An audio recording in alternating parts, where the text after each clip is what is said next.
Regülatörler. Nedir bu regülatörler? Hepsini incik cincik anlattığım bu videoya hoş geldiniz. Paramparça edeceğiz regülatörü. Dalıştaki en kritik ekipmanlar. Regülatör bir sistemin baskı, hız, gerilim ve akış gibi değişkenlerini sabit, dengeli ve kontrollü tutmaya yarayan düzenleyici cihazlardır. Latince regula, kural, düz, çizgi ve yönetmek anlamlarına gelen kökten türeyen regulare fiili düzenlemek, ayarlamak anlamına gelir. Bizim dilimizde de tabii ki Fransızcadan geçmiştir. Bir şeyi kontrol altında tutan, düzenleyen. Bu cihazlar tam olarak nelerdir ve neden doğru seçilmelidir? Birlikte inceliyoruz.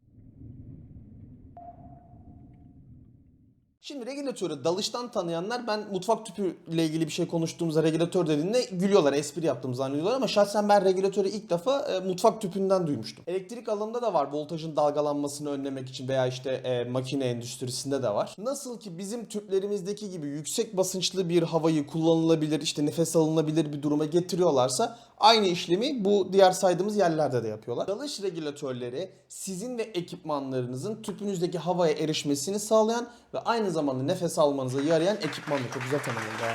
Bu işi yapacak başka bir ekipmanımız olmadığı için bu ekipmanlar o yüzden bu kadar önemli. Her regülatör üretildikten sonra lisanslama almak zorundadır. Bu Avrupa için EN 250 norm ve yönetmeliği demek. Burada çok detaylı şartlar, şurtlar, bilmem neler hepsi yazar. Çok merak ediyorsanız aldığınız regülatörün manuelini okuyun. Veya elinizde bir manuel yoksa internetten indirebilirsiniz. İnternette varlar. Aynı şekilde dalış tüpleri için de 50 metreye kadar ki kısmı lisanslayan bir EN 12021 lisansı veya neyin etiketi var. Şimdi bizim dalışta kullandığımız regülatörler 2 aşamalı ve 2 bölümden oluşur. Bakalım.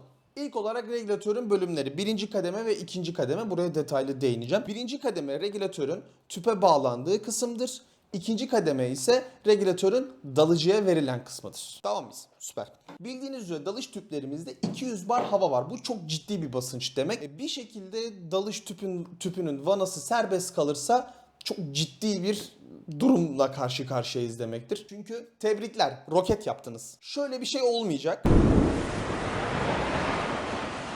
Abi şöyle bir şey olabilir.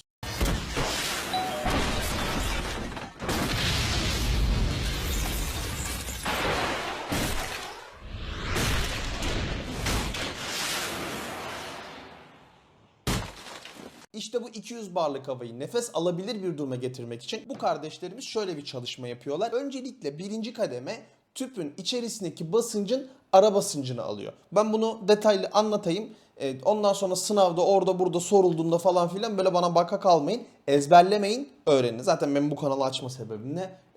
Yani temellerinden bir tanesi buydu. Tüpün içerisindeki basıncın ara basıncını alır dedim ya. Bu şu demek. Ortam basıncının artı 8 artı 10 arası bir basınca tekabül ediyor. Hatta ben size direkt bir net bilgi vereyim. %80-90 regülatörler, hatta şu an elimde tuttuğum bu regülatör içinde artı 9,5 bar demek. İkinci kademede bu soluduğumuz, daha doğrusu buradan gelen havayı ortam basıncına indirger. Ortam basıncı nedir? Bunu açıklamama gerek yok. Dalıcı olanlar biliyor ama hadi dalış yapmayanlar için açıklayayım yersen.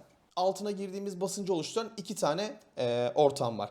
Bunlardan ilki atmosfer. Şimdi biz dünyada yaşarken aslında atmosferin bize yaptığı ağırlığı çok matematiğine girmeden, yani birim kareye falan filan da, yani basıncı 1 atm. Deniz seviyesindeyken biz 1 atm'deyiz. Şimdi suyun altına gittik, tamam mı? Suyun altına indikçe suyun da bir basıncı var ya. Her 10 metre indiğimizde biz 1 atm daha basınç arttığını kabul ederiz. Bu tuzlu su için. Tamam, şimdi tatlı suya falan filan girmek istemiyorum. Şimdi şunu unutmayın. Biz sonuçta hala atmosferin altındayız. Yani o deniz sonuçta atmosferin altında. Biz de atmosferin altındayız. Deniz seviyesindeyken biz 1 ile başladık. Her 10 metrede bize 1 ekliyor. Yani ben 10 metreye geldiğimde bir atmosferden, bir sudan 2 atm basıncın altındayım. Bunun şimdi böyle uzun anlattıktan sonra her zaman kolayını anlatıyorum. Çünkü ezberlenmesini istemem. Şöyle basit bir matematiği var. Kaç metredeysiniz? 10'a bölün, 1 ekleyin. Mesela 25 metredesiniz. Tamam, 10'a böldüğünüzde bu 2,5 yapar. Bir de atmosfer 3,5 atm'lik bir basınçtasınız. İşte ikinci kademeden soluduğunuzda size 3,5 atm ortamında bir basınç geliyor. Bunun birinci kademede ara basıncı alınıyordu. Artı 8-10 demiştim. 9,5 detay bir bilgi. Ama biz kitap bilgisiyle devam edelim. Şimdi 10 atm'den gidelim. Tamam, hani basit olsun. Ben 25 metredeyim. Hadi dümdüz yapalım her şeyi. 30 metredeyim. Basıncı kaç? 3'e böl. 1 ekle 4. Ben şimdi 4 atm'deyim ya. Bu ara basıncı alıyor. Tüpün içerisindeki basıncı önce 14'e indiriyor. 8-10 demiştim ya, 10-10 alalım. 14'e indiriyor. Sonra hava geliyor. Buraya geliyor. Bu da bana 4'e indiriyor. Ve böylelikle ben bulunduğum ortamın basıncında karadaymış gibi rahat rahat nefes alabiliyorum. Şimdi biraz daha derine dalmanın zamanı geldi. Standart bir dalış tüpü 200 bar havayla dolduruluyor. Tamam. Dolduruluyor. Yine standart bir alüminyum tüp için konuşuyorum. 11,1 litrelik bir hacme sahipler. İç hacme sahipler. 12 litrelik diye biz tabir ediyoruz. 12 litrelikler var, 15 var, 18'ler artık böyle sanayide manası. Şimdi biz tüpü birinci kademeyle birleştiriyoruz. Burada biz bu regülatörü tüple birleştirirken birinci kademede iki türlü ne deniyordu ona? DIN vana ve INT vana, tamam mı? Şimdi DIN vanalar özellikle Avrupa ve bazı Kuzey Afrika bölgelerinde oldukça yaygın. DIN ismi Alman endüstri standartından geliyor. Bu sistemde birinci kademe tüp vanasına vidalı bir şekilde bağlanır. Bu sebeple tüpün vanasında adaptör bulunmasına gerek olmaz. Bu adaptör DIN vanada sabit bir şekilde bulunur. Dişlileri aracılığıyla tüp vanasının içine de sağlamca yerleşiyor. Bu sistemin avantajları yine işte söylediğim gibi Avrupa'da ve bazı Kuzey Afrika'da değil mi, işte mesela Mısır'da falan yaygın olarak kullanılıyor. Bizim için konuşuyorum, çok uç bir yerde değilseniz DIN vana birazcık daha yaygın. Ayrıca ayrı bir vidalamaya ihtiyaç duymadığı için daha hafif, daha yüksek bir basınca dayanıklı olmasından ötürü çalışma basıncının yüksek olması 300 bara kadar çalışmasına olanak sağlıyor bu DIN vana arkadaşımızın. Kendisi teknik dalışlarda güvenli kabul edilir. Burada bir şerh koymak istiyorum. Tüm DIN vanalar 300 bara uygun değildir. Bu konu vananın içerisindeki diş uzunluğuna bağlıdır. Yani bu vidanın içindeki diş uzunluğuna bağlı. Herkes bilmez bunu, gidin sorun bak. 232 bar çalışma basıncı için en az 10, 300 bar basınçta çalışabilmesi için en az 16 milimetre uzunluğunda olması gerekiyor bu bölümün. Zaten üreticiler bunu size söyler. Gelelim DIN sisteminin dezavantajlarına. Bazen fiyat olarak INT vanalardan farklı olabilir. Ama bu DIN INT vana geçişinin tam olmadığı yerlerde anlaşılabilir. Şimdi Avrupa'da bakarsanız orada INT vana zaten yaygın olmadığı için çok bir fark göremeyeceksiniz. INT vananın yaygın olduğu yerlere giderseniz DIN vanalar bir tık daha pahalı olabiliyor. Eskiden, yani bundan 7-8 sene önce Türkiye'de de çok ufak bir fark vardı alırken ama şimdi kalmadı bence. Yani bu fiyat farkını görmek için dinsiz yere gideceksiniz. Dinsiz, imansız yerlere. İkinci dezavantajına gelecek olursa dünya geneline bakarsanız INT kadar yaygın değiller. Ha, şöyle bir şey var ki bence bayağı yayıldılar son 4-5 yılda. Mesela Türkiye'de de çok arttı ama bence Türkiye bunun için çok doğru bir gösterge değil. Biz de çok böyle araştırmadan etmeden, masaya çok vuruyorum farkındayım, kamera sallanıyor. Araştırmadan etmeden en iyisi hangisi, işte o onu dedi, bu bunu dedi, şunda bu varmış diye lak diye alıyorlar. Şimdi bir de INT vana var dedik. O yanımda yok. O yüzden biraz görsel ve video kullanacağım. INT vana DIN ile aynı ISO standartına uygun olarak üretiliyor. İkisinin de uyduğu bir ISO standartı var. Bu sisteme yoke veya nadiren de A-clamp de deniyor. Eğer duyarsanız görürseniz şaşırmayın. INT'in ismi tabi International'dan geliyor. Bu sistemde tüplerinizin adaptörünün olması gerekiyor. Sıkıştırma vidası bulunuyor. Bununla tüpe yerleştirip iyice sıkıyorsunuz. Uyarı, her iki vanada da sıkıştırma işlemi el gücüyle yapılır. Tamam mı? El gücünün bittiği yerde bunu keseceksin. Yani çok biraz daha böyle sıkıp kontrol edebilirsin ama yani bunu tutup da böyle perçinler gibi sıkıştırırsanız zaten tüpü açtığınızda basınçlı hava geçecek. İyice bunlar birbirine kenetlenecek. Dalış bittiğinde bakalım birbirinden ayrılıyorlar. Bunu sıkarken mesela sıktın. Bitti. Azıcık daha zorladın, bitti. Yani böyle bir kontrol edersin. Dönüyor mu? Şöyle bir şey de var. Tam oturtamadığında mesela daha 1-2 çevirirsin, hemen biter. Bunun böyle tam 180 derecede böyle öpüşmesi lazım bunların. Böyle yamuk yumuk yaptığınızda, böyle kaldığında mesela, o zaman dönmüyor. Onu da aslında anlamış olursunuz. Yani şöyle bir bakarsın, oynarsın, tık diye oturuyor ve dönmeye devam ediyorsa daha yeni yerleştirmişsin regülatörü. Yine her iki tip vanada da O-ring bakımına ve O-ring'in olup olmadığına dikkat etmeniz gerekiyor. Bak göstereyim. Şeffaf renkli ama etrafında var. Görüyor musunuz? Şimdi gelelim INT sisteminin avantajlarına. Bu kardeşlerimiz Asya, Amerika ve Okyanusya gibi bölgelerde yaygın ve kiralık ekipman dedim mi de Türkiye'de de INT vana gelir karşına. Çünkü niye? Tüplerle uyumlu. Dezavantajları DIN vanaya göre sabitleme güvenliği biraz daha düşük. Bu çok açık bir şey zaten. Maksimum çalışma basıncı 232'dir. Bu yüzden teknik dalış ve yüksek basınçlı durumlar olursa sıkıntı yaratabilir. DIN vana alırsanız tüpün sabit değilse adaptörünü söker çıkarır kullanırsınız ama Intvan'a alırsanız adaptörsüz bir tüpte adaptör yoksa avucunuzu yalarsınız. Ya bu arada dalış teknelerinde, dalış merkezlerinde falan 1000 tane yedek parça var. Adaptör, alyan, işte o-ring falan filan hepsi var da ben aradaki farka dikkat çekmek istedim. Biraz şiddetli oldu. Birinci kademenin vana tiplerinden bahsettik. Sıra şimdi neye geldi? Birinci kademe tiplerine. Birinci kademenin iki tane tipi var. Pistonlu ve diyaframlı. Hani dedik ya birinci kademe tüpün içerisindeki ara basıncı alır.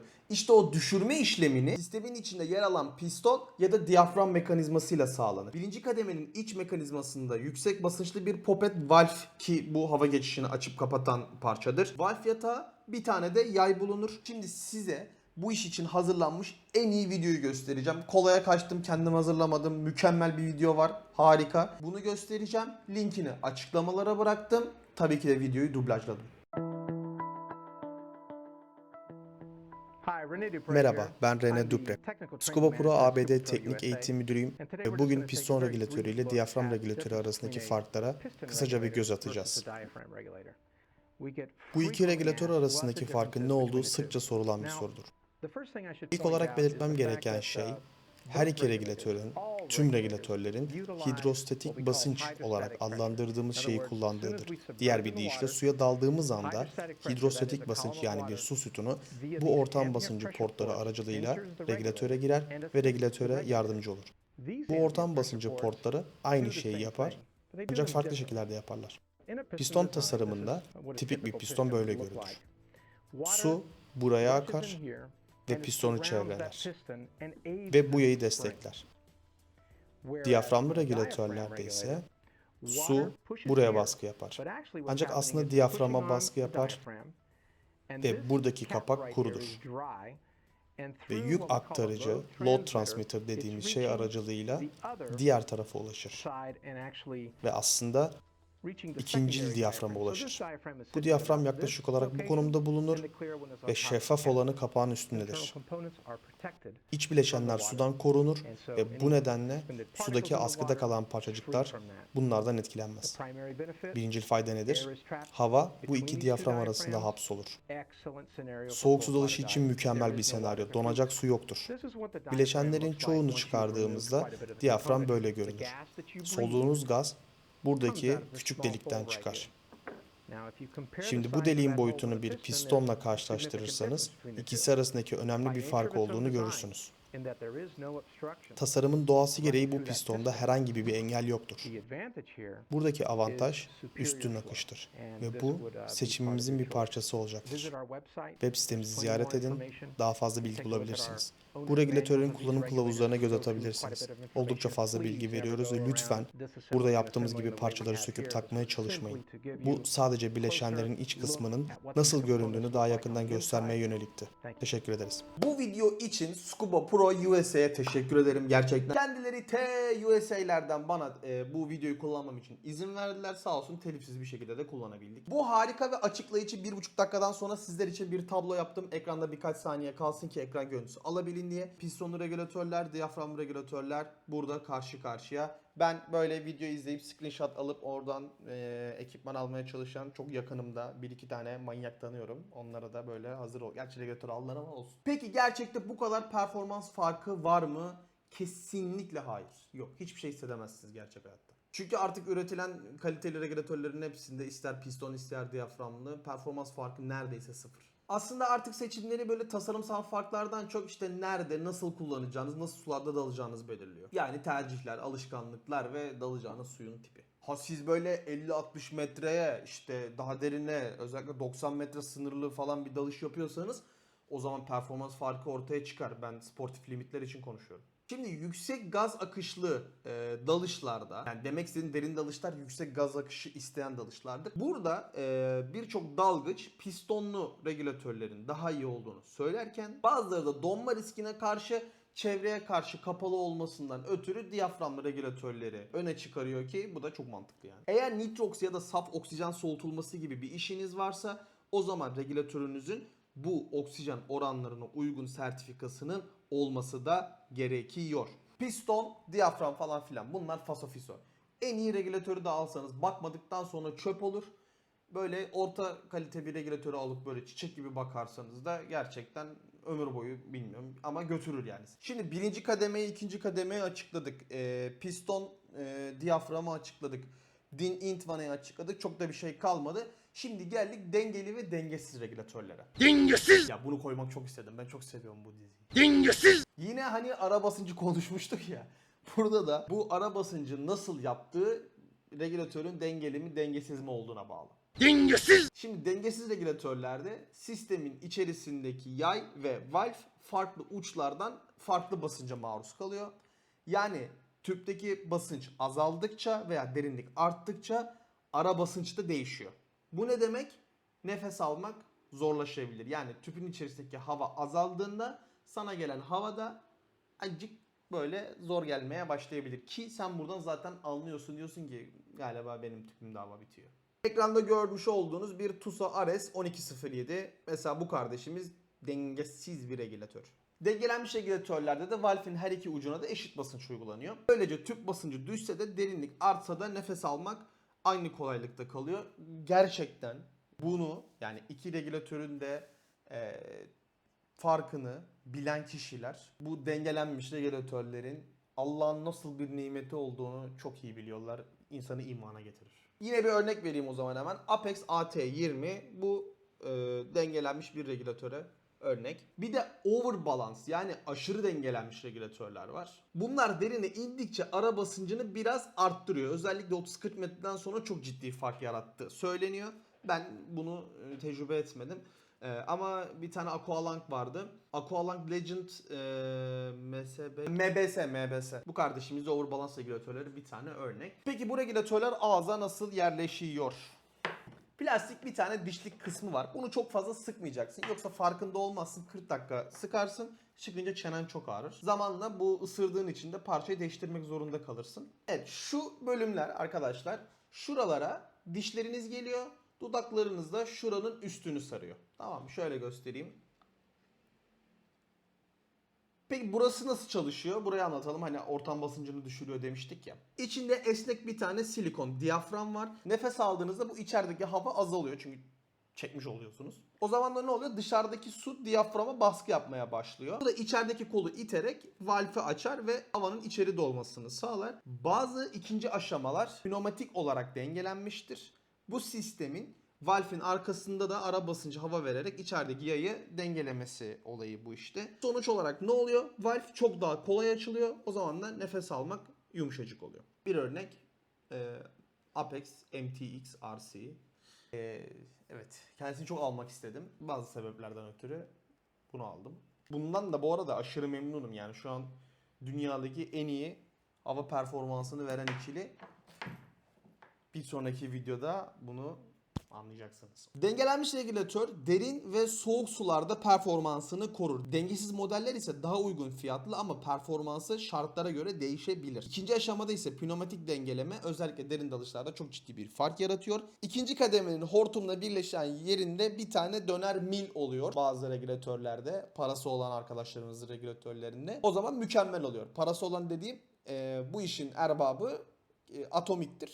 Atomik alamayanlar da bazı yan sanayi parçalarla bu işi yapıyor. Yani Atomik'i muhteşem. O zaman ne oluyor? Mesela diyelim şuranın bu döner milli oynadığını düşünün 360. Bu hareketlerinizle beraber regülatör de sizle beraber oynayabildiği için çene yorgunluğunu bayağı bir azaltıyor. Bir de çok kısa şuradaki Predive ve Viva düğmelerinden bahsedelim. Viva dedim ama bu Selpak gibi bir şey yani aslında bu Scuba Pro'ya özgü patentli bir şey ama öyle Viva yani. Burada havanın geliş miktarını kısıp açabilirsiniz. Açıyorsun Scuba Pro oluyor.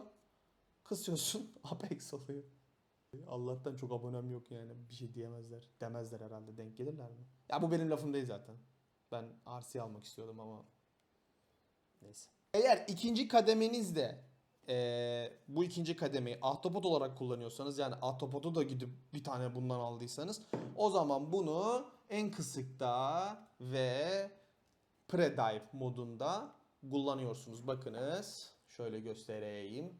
Şurada dive modu var. Bunu çeviriyorsunuz. Pre-dive, dive. Şurada da bakın giderek fark açılıyor zaten. Görünüyor mu acaba?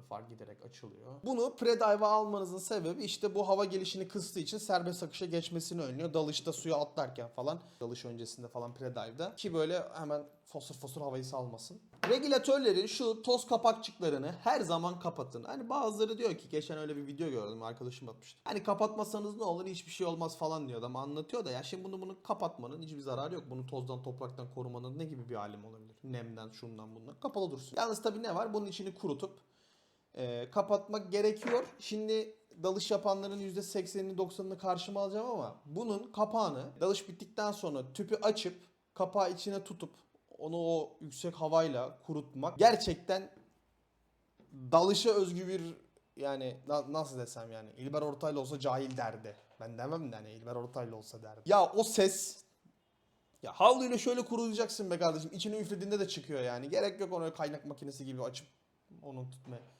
Üfle havluyla kurulayım yani. Yapanların hepsi de benden büyük, bir şey de diyemiyorum ama yapmayın abi, ne olur yapmayın. Eğer anti-engraving cihazı varsa regülatörlerinizde, kullanılmadığında etkinleştirerek bu regülatörünüzü kışları korumaya alabilirsiniz. Solunum direnci düğmesi varsa onu da çıkarın. Regülatör hortumunun ömrü 5 yıl veya 500 dalıştır. Hangisi önce gelirse oralarda değişmesi gerekiyor. Ya da bakımı diyelim ama işte değişir muhtemelen. Çok da pahalı bir şey değil zaten. Ha, tabii işte plastik kullanımı, işte bir şeylerin ömrünü uzatma, sürdürülebilirlik falan filan dersek evet. Başka bir şey kaldı mı? Heh, bak şimdi tam bir YouTuber hareketi geliyor. Eğer bu videoyu izleyerek regülatör almaya karar verdiyseniz, öncelikle bunu bana yazın. Ben bunu düşündüm, bunu öğrendim, bunu aldım diye. Bana gelen mesajların çok büyük çoğunluğu, %80'i ekipmanla ilgiliydi. Özellikle bu palet videosundan sonra ekipmanla ilgiliydi. Enteresandır bu da. Şimdi regülatörü, bu videoyu izledin, anladın, öğrendin, almaya karar verdin, aldın. Ben bunu dalıştan sonra nasıl temizleyeceğim diyorsanız, şimdi çıkacak olan linkten ekipman yıkama videosunu, ki benim en çok izlenen videomdur. Bence çok güzel bir video olmuştu gerçekten. O videoyu izleyerek regülatörünüzü, ekipmanınızı nasıl yıkayacağınızı öğrenebilirsiniz. Yok ben daha ne regülatör alacağıma karar vermedim, biraz daha araştıracağım diyorsanız, bekle, kapatma videoyu. Bir sonraki video regülatörlerin prenses Diana'sı, asaletin, zarafetin, temizliğin, bilmem neyin performansla buluştuğu, henüz Türkiye'de hiç kimsede görmediğim, inceleme videolarına çok fazla denk gelmediğim, ve çoğu hiç denk gelmedim, dünyanın ilk inceleme videolarından biri olacak. 2 tane video yükleyeceğim. İkisi de dünyadaki ilk inceleme videosu olacak. İlki bu videodan sonra paylaşılacak olan bir video. Söylemeyeyim şimdi. Kesinlikle izleyin. Ve en önemlisi, ta buraya kadar izlediyseniz bir beğeni hak etmedik mi? Bence bir beğeniyi hak ettik. Bu videoyu yani beğenirseniz benim için desteği gerçekten çok güzel oluyor. Çok önemli oluyor. Çok teşekkürler. Sonraki videoyu kaçırmayın.